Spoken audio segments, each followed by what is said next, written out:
பாக்கியாவை ஏமாற்றிய கோபி, ஈஸ்வரி மூஞ்சியில் கரியை பூசிய இனியா. 1220வது எபிசோடில் நடக்கும் உருப்படியான விஷயம். விஜய் டிவியில் ஒளிபரப்பாகி வருகின்ற பாக்கியலட்சுமி சீரியலில் செலியன் அடித்ததால் ஹாஸ்பிட்டலில் முடியாமல் செல்வி மகன் ஆகாஷ் இருக்கிறார். அதனால் பாக்கியா ஹாஸ்பிட்டல் இருக்கும் ஆகாஷை பார்த்து பேசிவிட்டு செல்வியிடம் மருத்துவமனை செலவிற்காக பணம் கொடுத்து ஆறுதல் படுத்தி வருகிறார். வீட்டிற்கு வந்ததும் ஈஸ்வரி பாக்கியாவிடம் சண்டை போடுகிறார். அத்துடன் செலியன் பண்ணியதுதான் சரி என்பதற்கு ஏற்ப எல்லோரிடமும் சொல்கிறார்.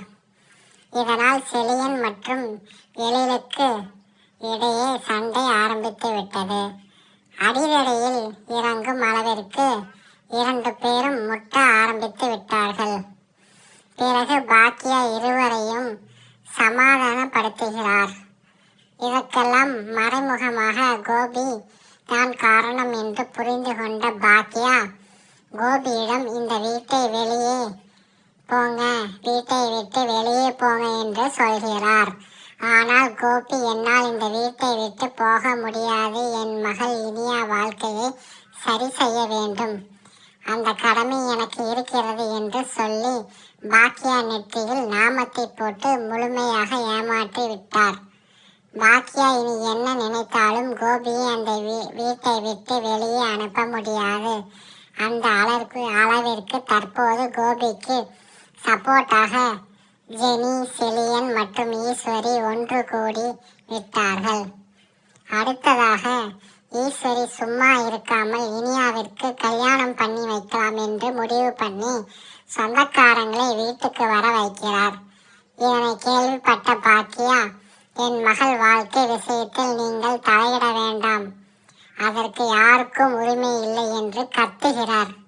உடனே கோபி, அப்பா என்கிற உரிமை எனக்கு இருக்கிறது, ஆனால் எந்த முடிவுனாலும் நானும் எடுக்கலாம் என்று சொல்லி பாக்கியாவாயை அடைத்து விடுகிறார். இதையெல்லாம் பார்த்த இனியா அழுது மட்டுமில்லாமல் முதன்முறையாக உருப்படியான ஒரு விஷயத்தை செய்ய போகிறார். அதாவது போலீஸ் ஸ்டேஷனுக்கு போன் பண்ணி எனக்கு விருப்பம் இல்லாத ஒரு கல்யாணத்தை கட்டாயப்படுத்தி பண்ணுகிறார்கள். அதனால் என்னுடைய பாட்டி மற்றும் அப்பாவிடமிருந்து என்னை காப்பாற்றுங்கள் என்று தகவலை சொல்லிவிடுகிறார். அடுத்ததாக எதுவும் நடக்காது போல் ஈஸ்வரி சொன்னபடி இனியாவை பார்க்க வந்திருக்கும் குடும்பத்திற்கு முன் இனியா கிளம்பி வந்து நிற்கிறார்.